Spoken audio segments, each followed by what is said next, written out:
यायावरी के सिवा कोई दूसरा रास्ता नहीं खुद को जानने का। ये मन तू चला कहाँ, क्या स्मृतियां जन्म जन्म की खींच रही हैं तुझको। बेशक ऐसा ही कुछ है, वरना कैसे पूरा कारवां इतनी शिद्दत से ऐसे एक साथ चल पड़ता। सबको जैसे अपने खोए हुए खुद की तलाश है, एक प्यासी खोज अनेक जन्मों पुरानी और बहाने हजार। कोई क्षिप्रा के पावन तट का हवाला दे रहा है तो कोई गांजे से भरी चिलमों की कसम खा रहा है। किसी को गणेश मंदिर का ये गर्भगृह ही संचालित करता है तो किसी की बैटरी चार्ज होती है धूने पर बनी इस औघड़ चाय से। शायद इसी को पीने आते हैं लोग अमरकंटक, हजारों किलोमीटर का सफर तय करके, देश से विदेश से, और कुछ तो यहीं के होकर रह गए हैं नर्मदा मैया के।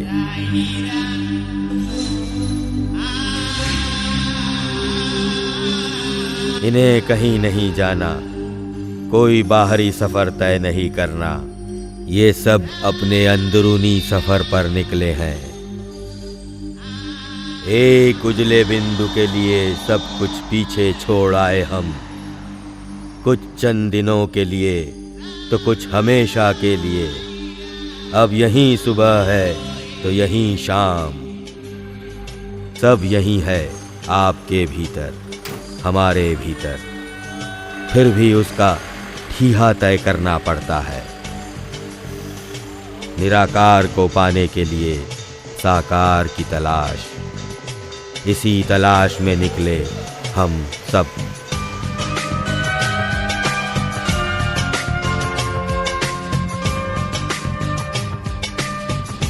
ये चुप अंधेरे, ये खामोश पगडंडी कहाँ मुड़ेगी कुछ पता नहीं।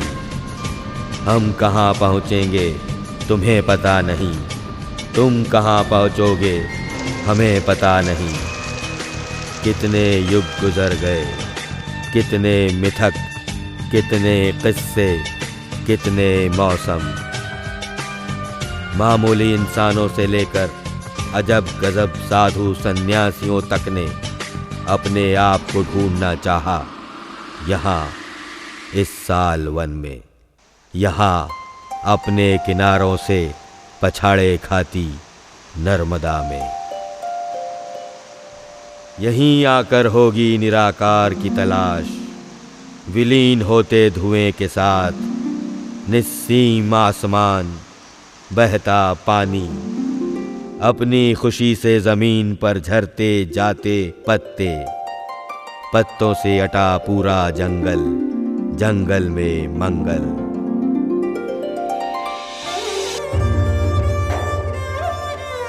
न देख यूं हैरत से हमें, बादलों के उस पार जाना चाहते हैं। अफसोस बांध रखा है हमें जड़ों ने, हम भी उसको पाना चाहते हैं। पुराने को छोड़ना, छोड़ देना तभी नया मिलेगा। नए को पाने की ख्वाहिश, पाए हुए को छोड़ने का दुख नहीं। फिर वो आती जाती ऋतु हो या इन सन्यासियों का घर बार। उन्होंने एकदम घर छोड़ दिया। श्रद्धा और विश्वास के ताने बाने से बुनी आस्था की चदरिया, इसकी झीनी झीनी बुनावट में 15 साल लग गए। श्री बाल भारती जी के प्रिय शिष्य गुरु श्री क्षिप्रेश्वर भारती जी ने पहले अपनी ज्ञान गंगा से उज्जैनी को शीतल किया। उनका मूल नाम उनके सन्यास के साथ ही कहीं खो गया। वो सबके नोटिस में तब से आए जब उन्होंने दत्त अखाड़े की गरिमा को अपने सन्यासी वैभव से परवान चढ़ाया। चारों तरफ उनकी कीर्ति फैल गई और उनके भक्त भी। जाने कितने जन्मों की तपस्या थी उनकी, कितना संसार देख रखा था नागा बाबा ने। सन्यासी हो गए थे, फिर भी माया उनकी आंखों में चुभ रही थी। जूना अखाड़े की परंपरा अनुसार सब लगी हुई व्यवस्था को छोड़कर आगे बढ़ गए। महानदी नर्मदा की परिक्रमा की तो मन वहीं रम गया, अपनी कुटिया बना ली।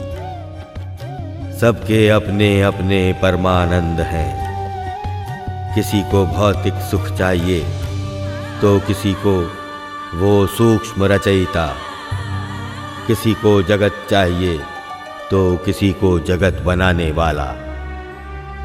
उनको इस संसार से गए हुए एक युग बीत गया, बुलाने वाला बचा नहीं और लोग भागे चले जा रहे हैं।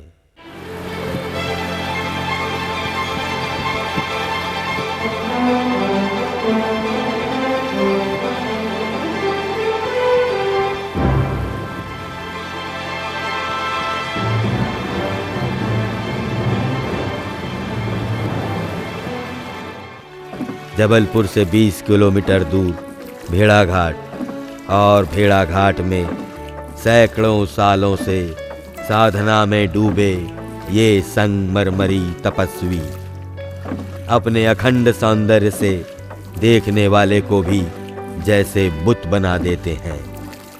लोग इन्हें ठगे से देखते ही रह जाते हैं, जहां के तहां।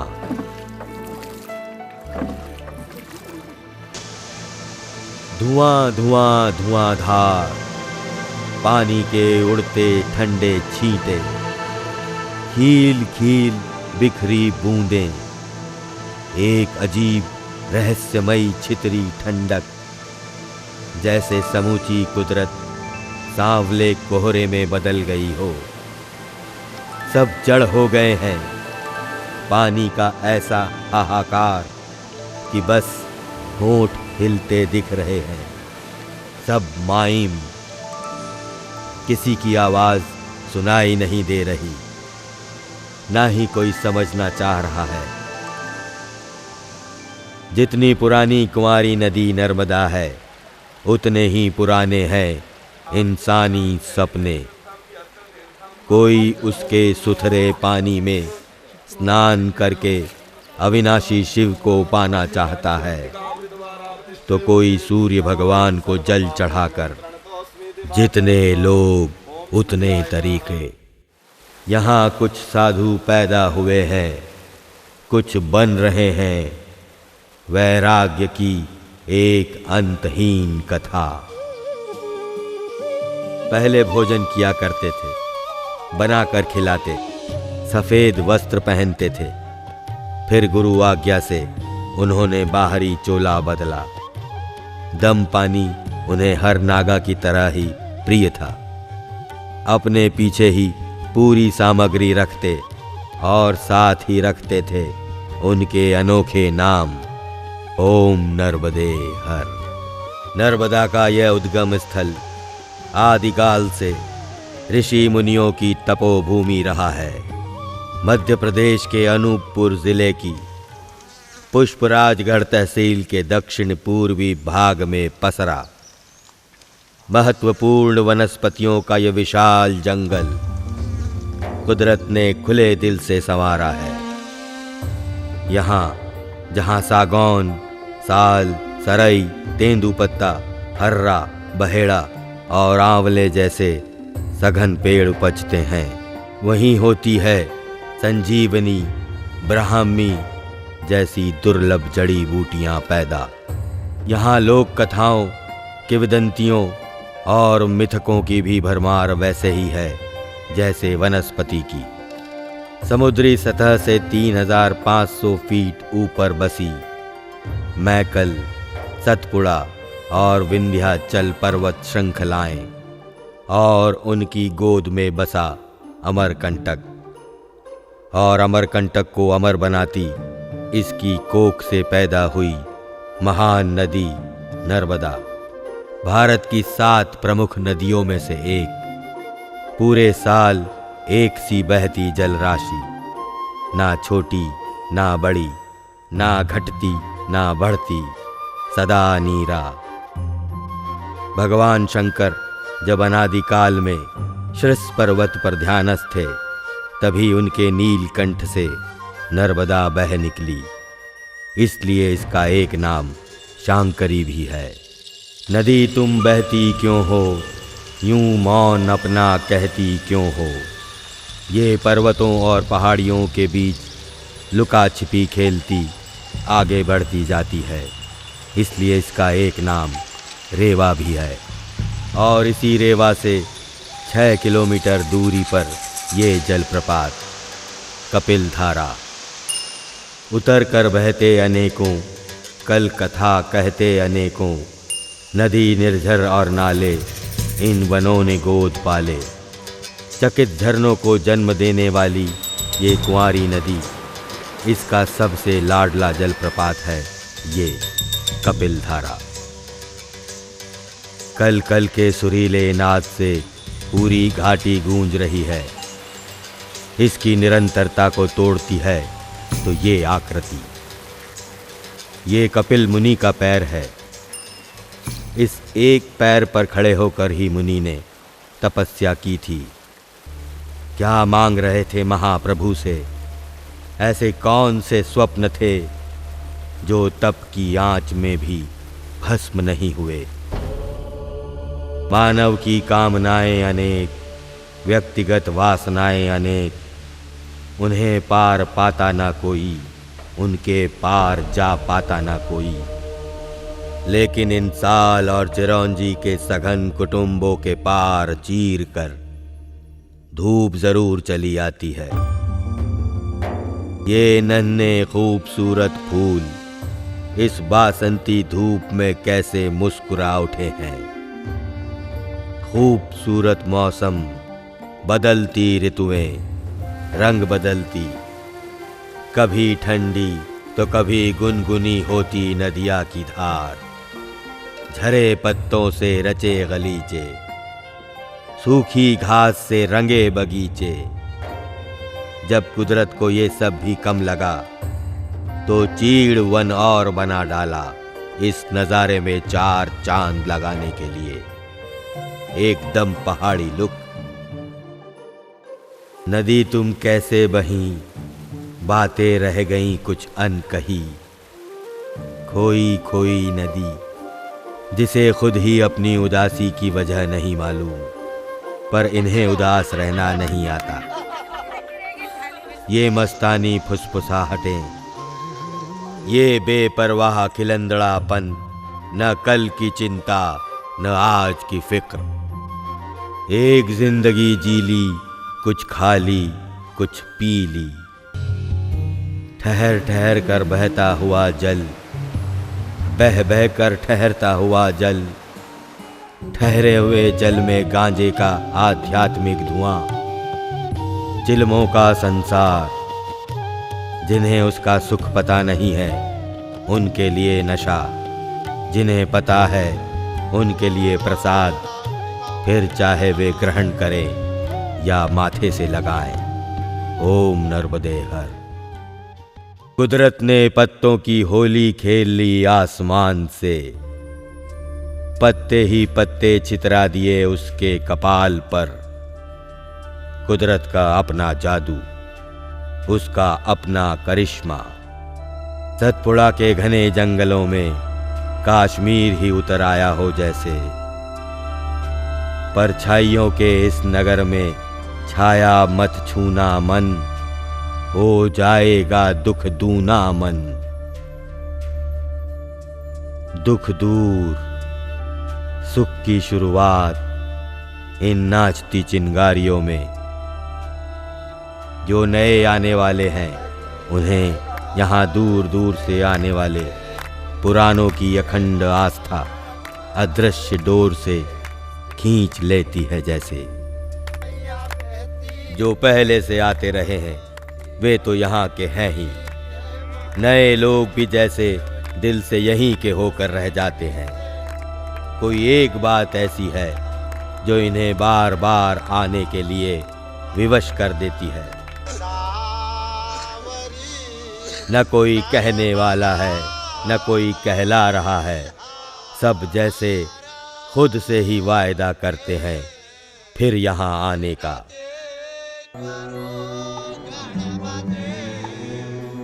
पांडव अपना सब कुछ हार कर अपने अज्ञातवास के समय यहीं आए थे। वेद साक्षी है कि श्रापग्रस्त द्रौपदी ने पंच पांडवों के साथ अपने वनवास का एक छोटा सा हिस्सा इसके पावन तट के किनारे ही काटा था। कभी यहाँ मार्कंड ऋषि का भी आश्रम था। भृगु ऋषि ने भी यहीं इसी गुफा में तपस्या की थी। इस गुफा को आज भी भृगु कमंडल के नाम से जानते हैं। पौराणिक कथाओं के अनुसार इस वन प्रांत में अयोध्या का राज था, जो बाद में विराट में शामिल हो गया। इतिहासकारों के हिसाब से कुछ समय तक यहाँ चेदी वंश, बाद में 10वीं-11वीं सदी में कलचुरी वंश का राज रहा। इतिहास गवाह है कि मौजूदा सम्राट ने बांधवगढ़ समेत ये राज्य बघेलों को दहेज में दे दिया था। इसी क्रम में होते 1808 ईस्वी तक ये नागपुर के भोंसलों के अधिकार में रहा और फिर इसे अंग्रेजों ने हथिया लिया। इस सारी सियासती उठा पटक से दूर संसार की इकलौती नदी नर्मदा यहाँ अपने उद्गम से निकली और पश्चिम की ओर बह चली। मंडला, रायसेन, हरदा और सूरत से होती हुई भड़ौच में जाकर अरब सागर में मिल गई। यही मार्ग इसकी परिक्रमा कहलाता है। नर्मदा का उद्गम अमरकंटक जबलपुर से 240 किलोमीटर दूर है, जो कि इसका निकटवर्ती हवाई अड्डा भी है। रीवा, इलाहाबाद, बिलासपुर से ये सीधा सड़क मार्ग से जुड़ा है। पूरे साल मौसम की अनुकूलता की वजह से यहाँ अक्सर नित नए सैलानी भी आते हैं।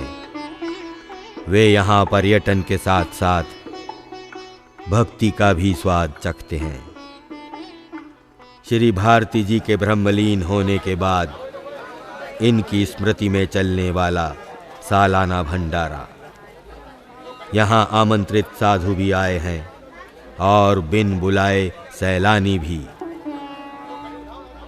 दाने दाने पर लिखा है खाने वाले का नाम।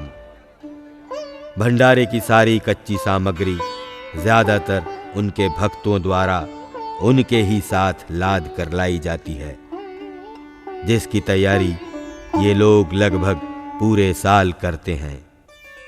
कभी मन में तो कभी गुल्लक में रुपया रुपया जोड़कर। दीर्घ पूजा के बाद भंडारा होता है। ये देसी चूल्हा, देसी घी की फैलती खुशबू, यहाँ कच्ची रसोई भी पकती है और फूली फूली गोल मटोल पूरियां भी। कच्ची बिलती पूरी, कढ़ाई में पकती पूरी, सुनहरी सिकी पूरी। जिन भारती जी ने बरसों चिलम लगाई, 1 जून 2 चुल्लू पानी पिया, उन्हें भक्त फूली फूली पूरी खिला रहे हैं। आखिर क्यों न खिलाएं।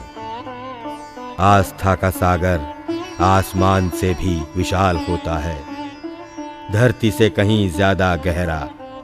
भंडारे का अपना ही स्वाद होता है। वो भोजन न रहकर अब प्रसादी बन चुका है। उसको पाने के लिए बड़े बड़े साधु सन्यासी ने भी लालायित हैं। अब ये भोग जो है, अविनाशी शिव के छूटे ग्रास, सब इसे पाना चाहते हैं। दया करो प्रभु तुम अविनाशी, राधा मोहन शरणम। सबको भरपूर विदाई। कहीं कोई कमी न रह जाए। आखिरकार खिचड़ी का घी कहाँ गया, खिचड़ी में। प्रभु तेरा तुझको अर्पण।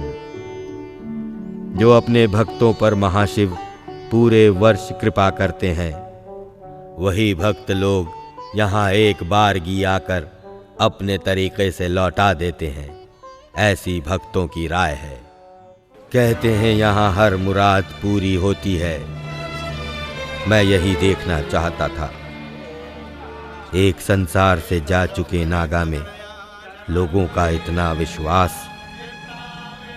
मैंने भी एक चैलेंज फेंका, एक ऐसी चीज मांग ली जो होते ही नहीं दिख रही थी।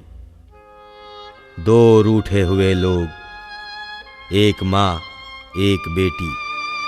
हिंदुस्तान में माँ वृद्धावस्था के अंतिम चरण में, 7 समंदर पार परदेश में बेटी, 45 की पकती उम्र, आत्मसम्मान और जिद के बीच फंसी। और उन दोनों के बीच फंसा एक बच्चा, जिसका जीवन रस्सी की एक पतली धार पर चल रहा था। वो बच्चा इंसानी चूक की वजह से पल भर में तबाह हो सकता था और पल भर में सुखी, समृद्ध और शानदार सामाजिक जिंदगी जीने का अधिकारी। उसे सब कुछ मिल सकता था। मैं वही मांगना चाहता था। मैं उन्हें आजमा रहा था। इसका सब ठीक हो गया तो तुम्हें देखते हैं। दूसरों की क्यों सुनना, मैं खुद देखना चाहता हूं। क्या है गुरु शक्ति, या लोग यूं ही एक दूसरे की नकल में अंधविश्वास के ढोल बजाते रहते हैं। समाधि में सोए हुए भारती जी अपने शिष्यों के दिलों में जागे हुए। उन्होंने मुझसे शर्त बदली, मौन। मैं अभी मांग कर संभल भी न पाया था कि मेरी मुराद पूरी हो गई। माँ बेटी दोनों 7 समंदर का फासला पल भर में फलांग कर गले लग गई और उनकी गुथी हुई एक साथ बाहों पर नन्हा बच्चा जा बैठा। हाथी घोड़ा पाल की, जय कन्हैया लाल की। गुरु भारती शर्त जीत गए, मैं हार गया। मैं हारना ही चाहता था दरअसल इस खेल में। वही मेरी जीत थी। मैं हार कर भी जीत गया। अब तो उनके शिष्य श्री रेवा भारती भी ब्रह्मलीन हो चुके हैं। श्री कैलाश भारती, उनके परम भक्त, अब उनकी गद्दी संभालते हैं और उनकी छोड़ी परंपराओं को भी। श्री भारती जी ने इच्छा मृत्यु प्राप्त की, एक सच्चे साधु की तरह से ही। पहले से ही अपने जाने की घोषणा कर दी। वे 4 माह पहले उज्जैन आए और कह गए, अब मैं नहीं आऊंगा, तुम ही आओगे। और वही हुआ भी। वे समाधिस्थ होकर सबके मन में रोशनी बनकर खिल गए।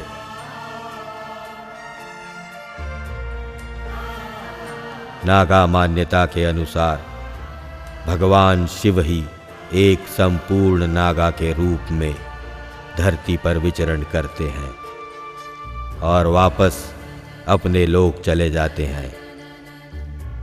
अर्धनारीश्वर के रूप में पूजे जाने वाले गुरु तत्व अपनी मर्जी से पृथ्वी पर आते हैं और अपनी मर्जी से चले जाते हैं। वे अपनी मर्जी के मालिक होते हैं। परम सत्ता जैसे कुल समंदर है, उसका लोटा भर जल होते हैं स्वयं गुरु, और हमें छूकर बना जाते हैं वो कुल समंदर की एक नन्ही सी बूंद।